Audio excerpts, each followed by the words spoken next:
啊，你看我們金義公這位老先生，熟讀45經，他對這個我們這些經典都很熟的，並且呢也沒做過什麼惡事，我認為他還是挺好的。啊，從小呢放牛就喜歡打死一些蒼蠅啊、蚊子啊，這個也是我經常幹的事，啊，我打死的比他還多，並且呢他對這些聖賢的教義啊，儒家教義還挺熟，可是我個一句都沒懂過。哎，結果呢，這個人就是比較傲慢，還有呢，意念這個不太上，也幾乎是沒做過好事啊。你看他這個換身啊，人家說換身，他也就是參加一下，其實呢，沒有真正的花這內心去幹的，啊。那我在想，這個金義公這一生啊，那我比他幹的惡事那要多幾百倍還不止。後來呢，看到他到快50歲了，原來讀書很聰明啊。很早就考了秀才，可是後來理考不中，到了快過年的時候，窮得夠嗆啊，借了錢又去買來過年，還被人偷走。我就在想，這個金義公這一生啊，特別我看到他這個快過春節的時候啊，跟我差不多，我也很淒慘，他也很淒慘，我淒慘的有幾百個又在的，他那個呢，就是說他窮得叮當響了，借錢也借不到，我也一樣啊。我覺得那這個金義公這樣，那我這樣下去，到時候不是比他還慘？那看到他後來把自己這些經歷寫出來之後，就幹好事，換身啊，給人家義務的教書啊，幹這些，這福報啊，慢慢的就改變了，丟掉了兒子又找回來了，他那個有一個女孩子，他的女兒可以說呢，這神經有問題的，都轉變過來。我想那這樣的話呢，像我跟他對比啊，那我就要比他更精進來幹才行啊，不然就麻煩了。我就有這個想法。這個想法呢，可是按照目前啊，我們呢對這個傳統文化，真的是很多人不理解。像我才回來呢，把那原來在吃的這些動物改為放生鹽啊，就很多人在想，那謝業輝又在搞什麼名堂了？肯定有更大的騙招了，就想這個，要不就說這個人聽說神經病了。就這個，很多說法都有，我也感覺到這個，又辦這個傳統文化這個班壓力還挺大。你看有一次呢，因為學習回來之後我就穿一個這樣的衣服，在廣州，我去找一個領導，在一個酒店，剛好我在門口敲門呢，就來了2個做企業的老闆，他也要找這個領導，結果呢，他看到我呢穿這個衣服這眼神怪怪的，他問我說：“請問你在這裡當廚師嗎？”他以為我穿這個衣服是搞那屠宰、搞廚師行業的。哎呀，我說沒有啊，我說這個，我不在這裡工作啊。他說：“哦，你在隔壁那個酒店當廚師。”所以這個人對這個傳統文化，他完全就非常的陌生結果我們這個班呢，剛開始是試探性的一個階段，沒人去寫，真的沒有人。沒有人呢，就我們夫妻打電話，把這些朋友親戚這些，給騙過來，寫一天還是寫一個80歲的老人也請，90歲也請，不管，只要他又來，就搞點禮物來給人家，就請他來聽一節課，聽一節課。我們企業要搞素食也很難的，第一次我說我們把企業改為素食我們辦公室全部站起來反對，說你如果要趕素食，就你一個人幹，我們都回家了，就這樣，很淒慘的。沒辦法弄你看有一次我們夫妻早上在潮州回來，呢，在路上經過我岳父那個村，他的大公路看到有一條那個狗被人家壓死了在路上，結果我們開得挺快，過了200米呢，還掉頭回來。我說這個狗也挺慘的，要不給它撿回家去埋掉吧，不然老是給人家壓。結果早上6點鐘。我倒回來之後，看到這個狗都給人家壓爛了，一個大狗邊上有一個開飯店的，我就進去給他借了一個工具這個飯店裡面有6個青年，還在喝啤酒，可能還沒睡覺呢。看我2個人在弄這個死狗呢，他們就圍過來看，我們就把這個狗帶走了。過幾天，我到我岳父那裡，我岳父呢就說：“哎呀，這城裡面有幾個人跟他講說，這個。”怪不得那個謝業輝那麼有錢，你看開個大寶馬，在路上看到一個死狗過了200米還掉頭回來，啊，把它撿回家去熬給那些工人吃。你看，結果我聽我岳父在講，我以為是，哎呀，終於說我的好話了啊，讓他聽到了。哎，他說了，我突然聽到這樣，說我們把這個死狗撿回家去熬給那些工人吃。哎呀，我在想還好一點呢，他沒有說我熬給自己吃啊，還好一點。我們在想那又怎麼弄才好啊？啊，所以我們企業的員工啊，就自己學習，自己學，啊，學了之後呢，剛開始採用這樣招呼過來學習的，一次就弄個4天5天，啊，我們提供吃住啊，這樣4天5天，啊，4天5天呢，哎，慢慢的就好一點了。如果這個人有待有3天以上了，他就好了，啊，3天以上，可是很容易退轉這個人，我們把這些傳統文化這些搬出來，搞個3-4天，很容易退轉。他學的現在挺好的，他等一下就反作用了，他就反過來了，給拉回去了。你看，像我們公司有一位，啊，學了4天《弟子規》，4天，啊，回去之後啊，見到我們呢就合掌，啊，我就說幹嘛老合掌啊？他說都習慣了，現在不合掌不行了，就整天這樣啊。之後跟我講太好了，學習幾天太好了。他說從今以後啊，只有吃素了，不喝酒了，不吃肉了。還說他發願啊，讀3000部那個《地藏經》。哎，我看這個挺好的。我說3000部，那你1天1部也要讀10年了。他說10年太簡單了，啊，因為現在不到30歲。他說讀到40歲就完了嗎？啊，哎呀，我聽得挺開心的。這樣過了3-4天，見到我們就沒合掌了。我就問他說，《地藏經》讀了沒有啊？他說剛回來嘛，起碼還要休息一段時間。他說時間多的是啊，不急於現在讀啊。啊，大概再過了10來天，我們周邊啊有幾十家那個牛肉大排檔的，人家一打電話說晚上啊都來火鍋跟啤酒啊，牛肉火鍋跟啤酒，他就悄悄的去了。哎，我就跟他講，你不是說不吃肉了嗎？他說這個人呢，啊，畢竟還是有朋友的，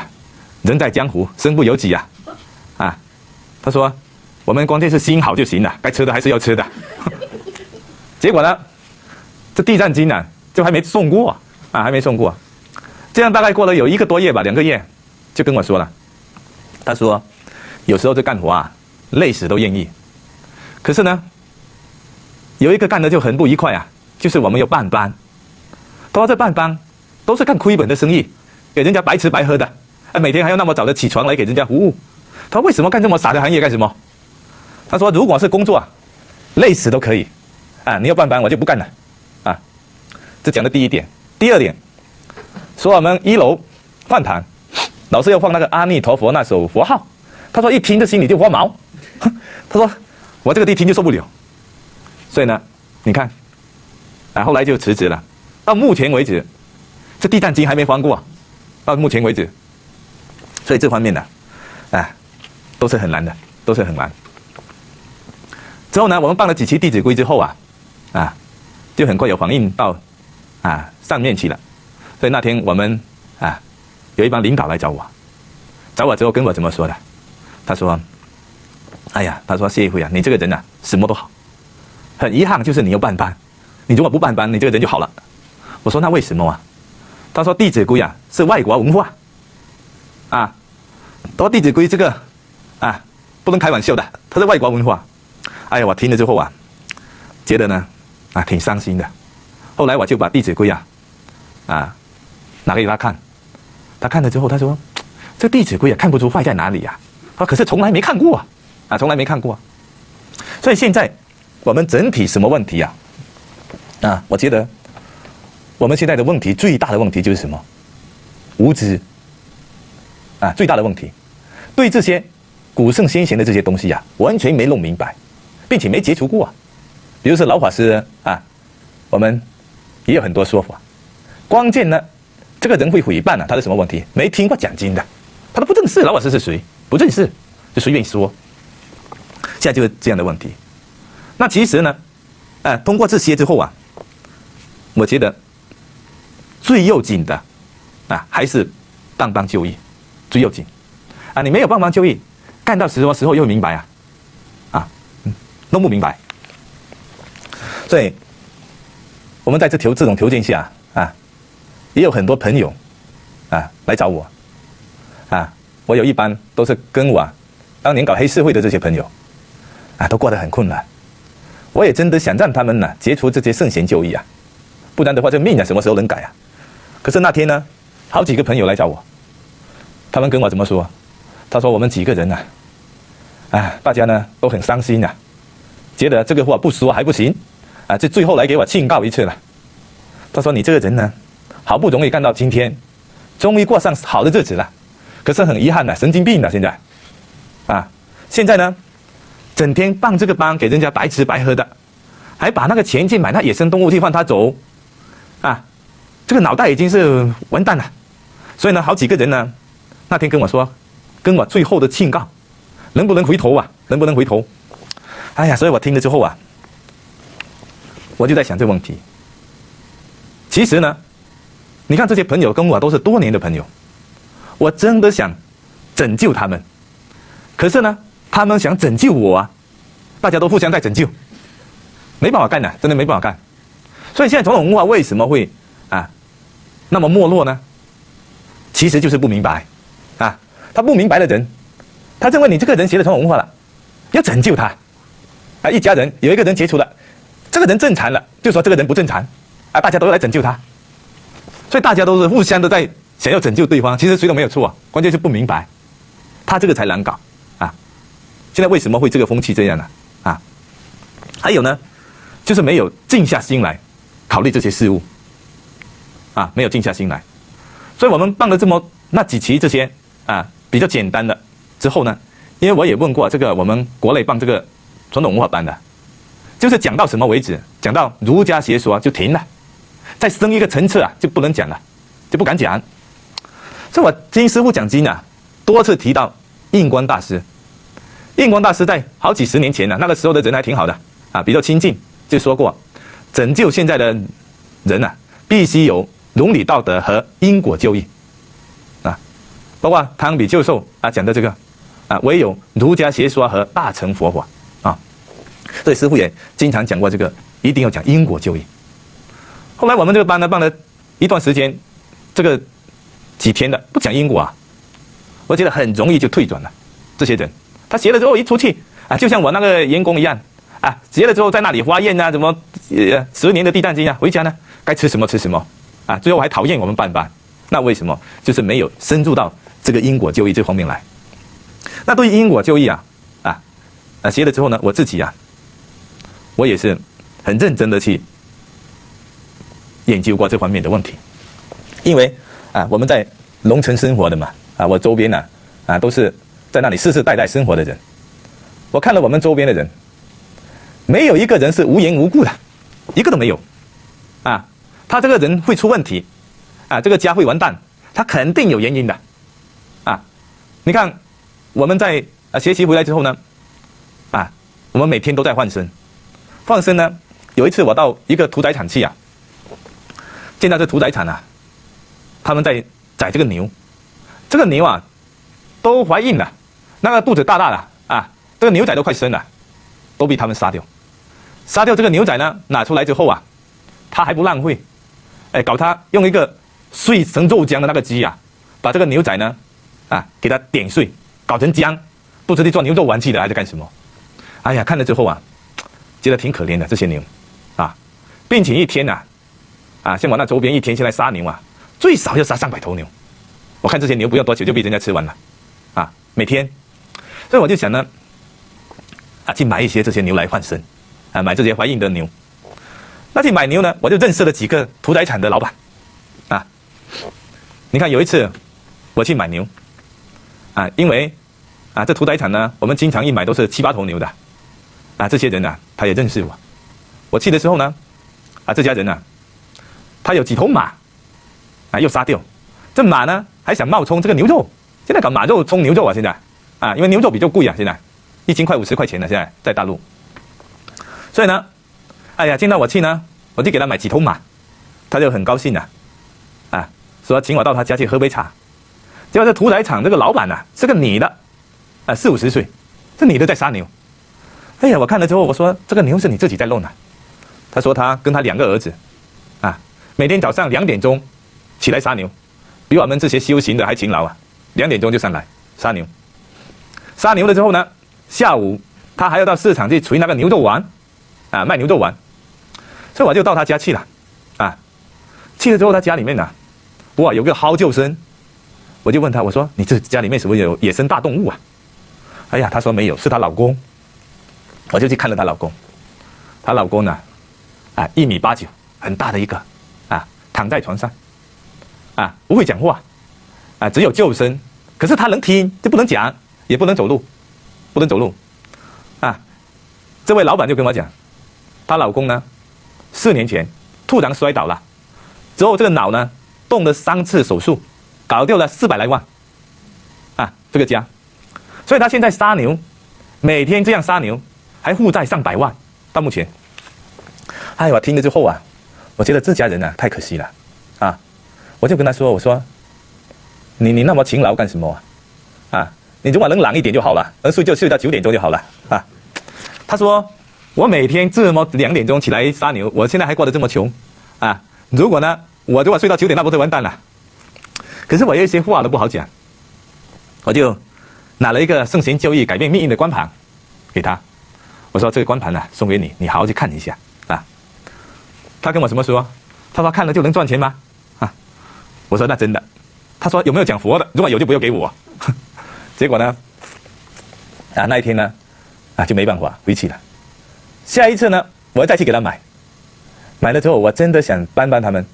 我就跟他說了，我說你啊為什麼會這麼慘？就是你這個屠宰場，啊，我說你越勤勞你就死得越快，啊這個家，啊如果能把這個屠宰場停掉就好一點了，你這個家就好了。結果他2個小孩也在場，我給他舉了很多例子給他聽，哎呀聽了之後啊，啊他也心有點動了，就跟我說這個牛棚裡面還剩下50頭牛，啊那這50頭殺完了就停了。我就跟他說，我說那算了，一頭呢這樣，你原來買多少多交500塊錢給你賺，這50頭啊這50頭牛呢通通賣給我，我說我要幫你買走它，買去換身。哎呀，結果這家人呢，他還不幹，他不幹，他在那裡在算這個賬，他覺得，哎呀，我這個牛呢，一年能賺多少錢啊？這樣，啊，沒辦法，真的沒辦法。那我不單獨這一家，我還看了有3家宰牛的，啊，有一家呢，這個老闆呢，有200多斤，這個老闆，可是他10年前得一種怪病。現在不會走路，也不會死，他不知道搞什麼病，他自己也查不出來。這個人呢，剩下80來斤，就躺在床上，整天這樣，並且他的2個人是合法搞屠宰場的，2個人一樣的病，2個人到現在都一樣，啊，也是我周邊的，我們都很熟，啊，看了這2家，還有另外一家，那就更慘了，啊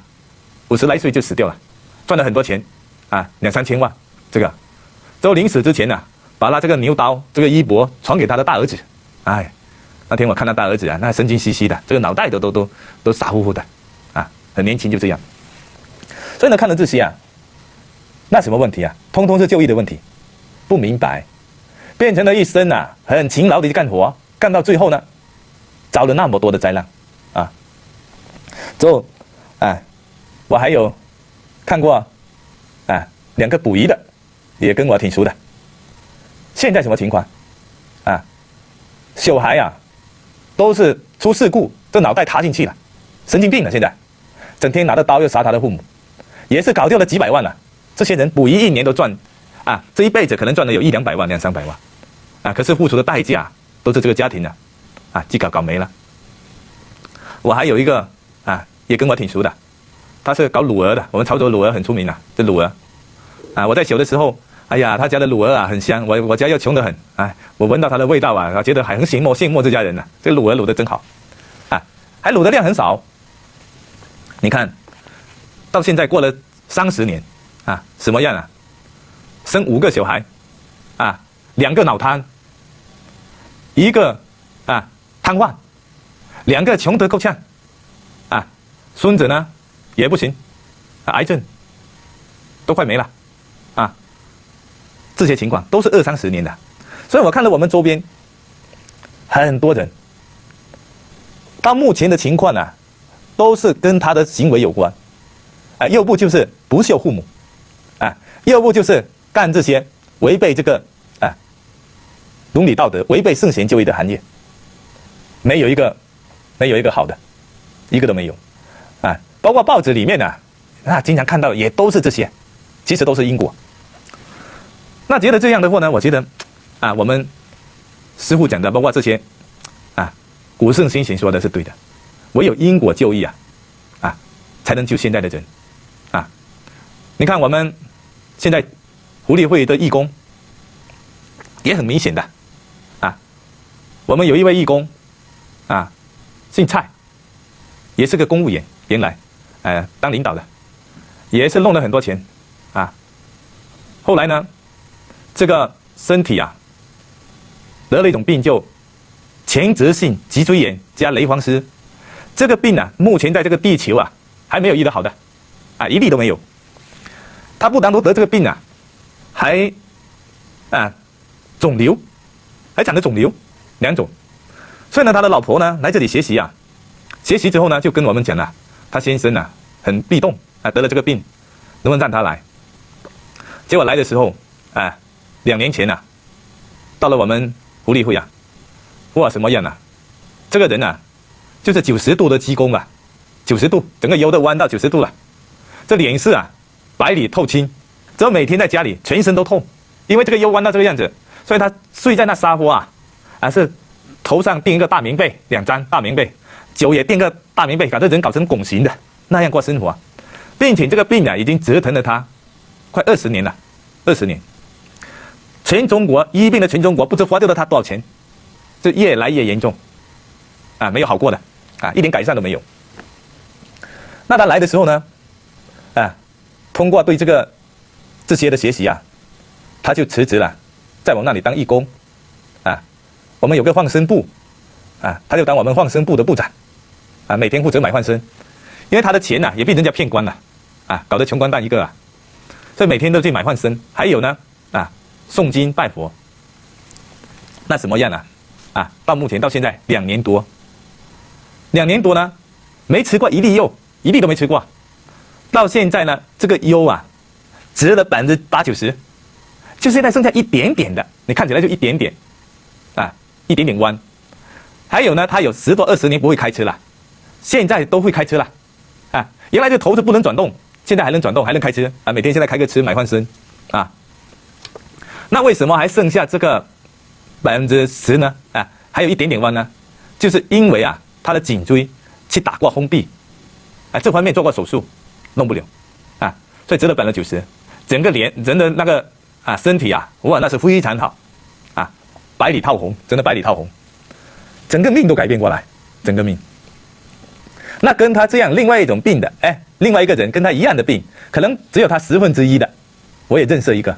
也跟我很熟的這個還做生意做得不朽他的腰呢只有2節前直性的脊椎炎，結果他就去做了手術，做了手術到現在也快2年了，怎麼樣走路現在是2個拐杖到我那裡去開的那個車，把座位換成平的，這個人躺在車上面，一下來搞2個拐杖坐凳子都沒辦法坐，坐凳子都沒辦法用2個拐杖頂的，整個生活非常淒慘。他去了之後見到老蔡，他跟老蔡說像你這樣的腰還活着結果呢，老蔡把這些給他介紹了，哇，他覺得很可惜自己現在也在幹好事，可很遺憾做了這個之後呢這個拐杖丟不丟。我們還有一個也是去學習的，學習的時候呢，肝癌是我的親戚也是好幾個月前了。肝癌呢，這個醫院就跟他說最多活2個月，已經是晚期到不能做手術了，晚期了，連手術都不能做。結果呢，這位呢，我那天去看他的先生就說他的老婆沒救了，一定會死掉了。結果呢，他的兒子也說沒救了，這個肯定沒救。結果因為是親戚嘛，我就跟他講，我說那你如果確定沒救是不是確定會死掉這2個月內？他們都說肯定會死掉。我說那如果肯定會死掉，就到我家去死吧到我們福利會來吧。結果他們也沒選擇就來了來了之後呢，幹什麼？學習學習之後呢，也就每天參加我們這些早晚課也去參加換生，到現在已經過去了有快1年了不？好了，去上班了，沒吃過藥，去上班了。我上1、2個月前我還打電話給他先生，我說你老婆死了沒有啊？他說還活着啊，那病都好了。所以我們看了這些之後呢，哎呀，覺得這個人啊，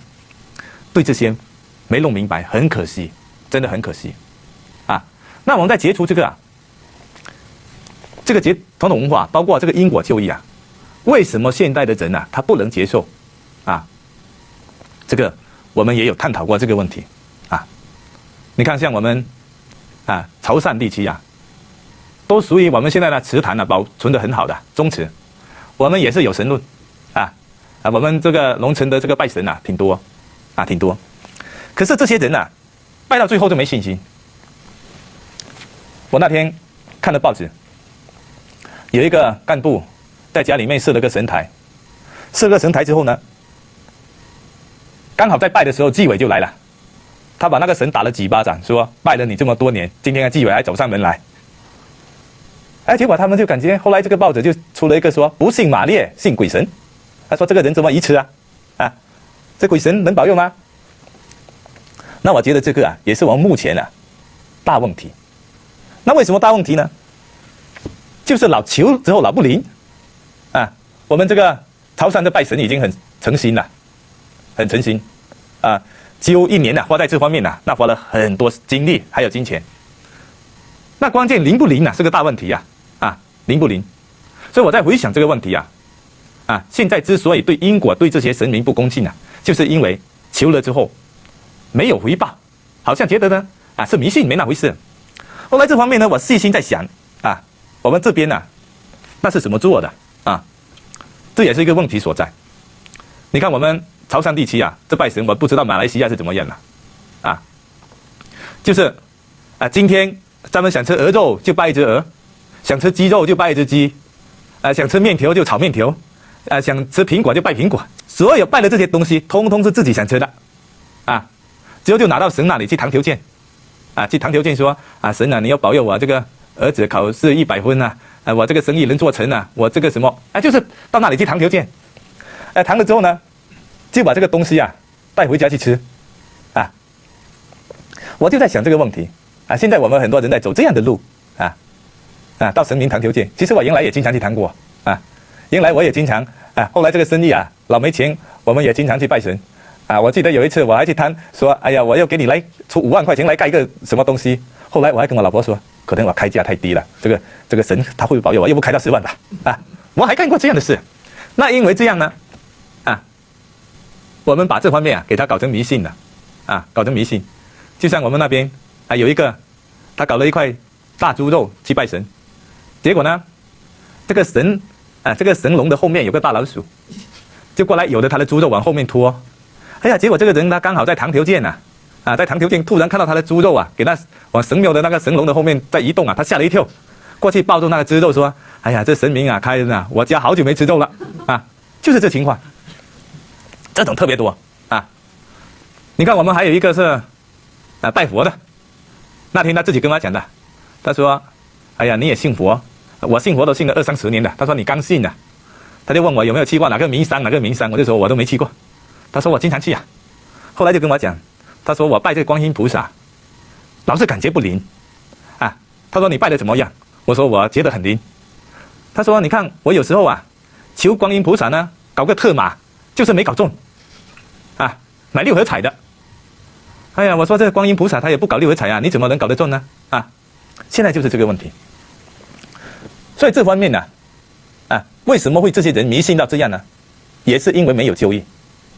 把它搞成了迷信了那我原來我也拜財神因為沒錢老拜財神。我家那財神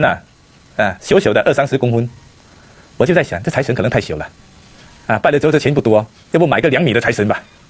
結果就買了一個比我的人一樣大的財神來拜可是也照樣不靈。我那天還看到一個單位剛好我到他那裡去，他也拜財神，殺了有10來隻鵝吧，還有什麼很多肉這些。我就跟他說，哇，你這個拜這麼豐盛肯定發財了。他說沒辦法，那員工特別多一人分一塊嘛，你這不殺10來隻鵝還不行。所以就是一個通通是搞迷信另外一種呢，這方面為什麼推不開呢？還有一種就是像我們潮汕的遊神，我們一年幾乎每個村，他都要把這個神明抬出來遊的。之後遊了之後呢，就認為這個神明看到他的家就運氣好一點，結果就搞了很多煙花、鞭炮這些去迎接，就把這個神攔在他家門口，認為他在家門口待得越久，他今年的運氣就越好。第二呢，就爭着上第一炷香，哎呀，為這個都老吵架。那天我才跟我們這些在主事的拜神遊神的老人家在講這個問題。我說，如果這個神要我們抬着他才能看到我們的家，那證明他的能力有問題比我們的人還差，是不是？我說我們人要看人家的家還可以走路過去，這個神呢還要人家抬着他才能看到你的家，那等到你有事他怎麼來保佑你他都動不了。所以我們那些老人家聽了也不知道怎麼辦他說那我也不知道所以呢，這方面就是因為我們師父善人在講到所有的神明佛菩薩這些像都是形象就義，沒人知道，他不知道給他搞成了迷信了像我們拜財神，我們都知道財神放離學習之後才明白因為財布施得財富傷濟財傷上財，所以我們後人呢因為放離的智慧把他尊為財神是因為這樣來的，就說你看到他的像，你就向他學習，這樣的意思就變成了我們現在的搞反了就認為哎呀看到這個像就求他說你給我錢吧結果老求老沒來，就把他通通的打入迷信了，不知道他是形象就義，就是給你學習的意思你看到放離的像，你就知道財布施得財富，那就幹就來了嗎？這個很簡單的，關鍵不知道，再加上所有的這些神像，那都是因為他在世的時候是忠誠秀智，所以後人為了紀念他把他呢尊為神，就說見到他你就向他學習。那為什麼要遊神呢？遊神的目的是第一紀念他，第二讓更多人見到他的像，來達到提醒的這個目的，提醒你見到他你就向他學習。關鍵是沒有就義，現在不知道，把它搞成了迷信搞成迷信，並且呢我們有很多各種各樣的人現在我們都知道我也去過很多地方，寺廟上一炷香，第一炷有幾萬塊的，有200塊的，有2000塊的並且他們還會跟你講，你上了幾萬塊的你就發大財上了少錢的就發小財，不上就有災難，還有這樣的，